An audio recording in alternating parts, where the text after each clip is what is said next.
আবারও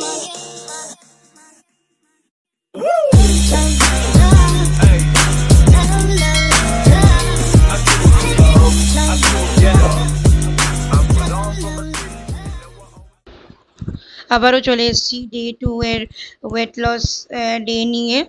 তো দেখো এখানে সকালবেলা ঘুম থেকে উঠে চশমাটা পরার সময় হয়নি, চলে এসেছি গরম জল করতে আর চা করতে। তো গরম জলে মধু দিয়ে মধু বলছি সরি লেবু দিয়ে আর নুন দিয়ে খেলাম আমি আর আমার বরমশাই। তারপরে এখানে চা করে নিচ্ছি দুজনের জন্য, চায়ের সঙ্গে একটা সুগার ফ্রি বিস্কিট খাই। আর এখানে ব্রেকফাস্টে আমি দেখো ভার্মিসেলিটা ভেজে নিচ্ছি ঘিতে। ভার্মিসেলি আর বাদাম ভাজবো ভালো করে ঘিতে। তো ঘি সারাদিনে একবার খাওয়াই যায়, তো সেই জন্য ঘি দিয়ে ভেজে নিচ্ছি। আর ভার্মিসেলি আর বাদামটাকে ঘি দিয়ে ভালো করে লাল লাল করে ভেজে নিলাম। অল্পই ঘি দিয়েছিলাম, বেশি ঘি দিইনি, লাল লাল করে ভেজেছি বলে এরকম লাগছে। তো এই হলো ব্রেকফাস্ট। এবারে এটাকে তুলে সাইড করে রেখে দেবো। দেখো আমি এই ভিডিওর মধ্যে সারাদিনের ভিডিওর মধ্যে একটা ব্লান্ডার করে ফেলেছি। অ্যাকচুয়ালি ডে 2 থেকে আমার শরীর খারাপ শুরু হয়েছিল। পেটটা এত ব্যথা করছিল আর মানে কি বলবো, শরীরটা এত খারাপ লাগছিল। এখন যে আমি রেকর্ড করছি এখন আমার শরীরটা পুরোপুরি ঠিক হয়নি, আবার এখন একটু শুতে হবে, আবার আজকে নাইট শিফট আছে। তো যাই হোক, এনিওয়েজ তো একটা ব্লান্ডার করে ফেলেছি, যেটা হচ্ছে দুপুরের যে খাবারটা শুট করেছিলাম সেইটা আমি ডিলিট করে ফেলেছি, পার্মানেন্টলি ডিলিট। তো সেই জন্য সেটা রিসাইকেল বিনও খুঁজে পাচ্ছি না। তো যাই হোক, তোমাদের সঙ্গে শেয়ার করা হলো না, আমি মুখে বলে দিচ্ছি। এই যে ভার্মিসেলি আর বাদাম দিয়ে করেছিলাম, তো এইটাকে আমি পরে কি করলাম, আবার একটুখানি তেল দিলাম হালকা করে, যাতে ডিম আর পেঁয়াজ আদা একটু ফ্রাই করে নেওয়া যায়। তো আমি এখানে ডিম প্রথমে তেলের মধ্যে আদা দিয়েছি কুচি করে, তার মধ্যে পেঁয়াজ দিয়েছি আর ডিম দিয়েছি, দিয়ে এটাকে ভালো করে ভেজে নিয়েছি। দেখো তেল বেশি দিইনি। আর এখানে ভাত হচ্ছিল, বর যেহেতু বেরোবে সেই জন্য ওর জন্য ভাতটা করছিলাম। ও ভাত আর মাছের ঝোল আর একটা তরকারি নিয়ে চলে যাবে।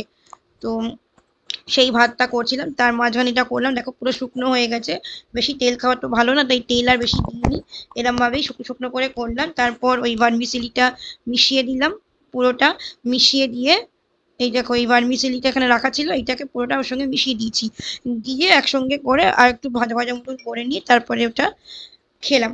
আর কোনো তেল ফেল দিইনি, ঠিক আছে, তেল ঘি কিচ্ছু দিইনি। তো এই ছিল সকালের জলখাবার। তারপরে দুপুরে আমি কি খেয়েছি সেটা দেখাতে ভুলে গেছি, এখানে চা রাখা আছে, আমি গ্রিন টি খেয়েছিলাম। আর বিকেলবেলা এখানে ছোলা ভিজিয়েছিলাম সকালে, ছোলা তারপরে একটু চানাচুর হালকা মতন আর পেঁয়াজ দিয়ে একসঙ্গে লেবু দিয়ে মেখেছিলাম আর নুন দিয়ে। আর দেখো এখানে জলের বোতলটা দেখাচ্ছি এই কারণে, কারণ আমি এই বোতলের 1 লিটার করে জল দুবার খাই, মানে 2 লিটার জল আমি দিনে খাই। তো তোমাদেরকে জানিয়ে দিই, লাঞ্চ আর ডিনার মোটামুটি আমার সেমই থাকে, শুধু লাঞ্চে থাকে 1 বাটি ভাত আর রাত্রিরে থাকে 2টো রুটি।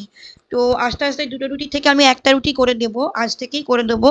তো তোমরা যখন ডে 4টা দেখবে তখন তোমরা দেখতে পাবে আমি একটা রুটি খাচ্ছি। তো দেখো এখানে আমি মঙ্গলসূত্রটা হঠাৎ মনে হলো পড়লাম, আর শাখাটা চেঞ্জ করে ছোট শাখা করে নিলাম, মানে সরু শাখা। আর লাঞ্চে শুধু একটা জিনিস এক্সট্রা ছিল, সেটা হচ্ছে মাছের ঝোল। তো এই ছিল আমার ডে 2 এর রুটিন। তো ওই দিন থেকে আমার শরীর খারাপটা শুরু হলো। ডে 3টা তোমরা দেখতে পাবে, একই সঙ্গে দুটো ভিডিও হয়তো তোমরা দেখবে। তো একসঙ্গে আমি আপলোড করব, কারণ ডে 3তে আমি ডে 2 এর ভিডিওটা এডিট করতে পারিনি, তাই জন্য ডে 2 এর ভিডিওটা ডে 3 এর ভিডিওটা একসঙ্গেই দিচ্ছি। যখন আমি এডিট করতে বসেছি মানে ডে 4-এ, তখনও আমার শরীরটা পুরোপুরি ঠিক নেই, তাই তোমরা ডে 4 এর খাবারগুলো দেখলে বুঝতেই পারবে, একদম পাতলা পাতলা ঝোল মতন খাবার খাচ্ছি, সিদ্ধ খাবার। ডে 3 এরটা দেখলেই বুঝতে পারবে, তার জন্য আমার বৃহস্পতিবারে উপোসটাও করা হয়নি। তো যাই হোক, আর ভাট না বকে এবারে এরপরে তোমরা ডে 3টাও এনজয় করে নাও, তারপর কালকে আসবে ডে 4। ততক্ষণের জন্য টাটা, সুস্থ থেকো, ভালো থেকো সবাই।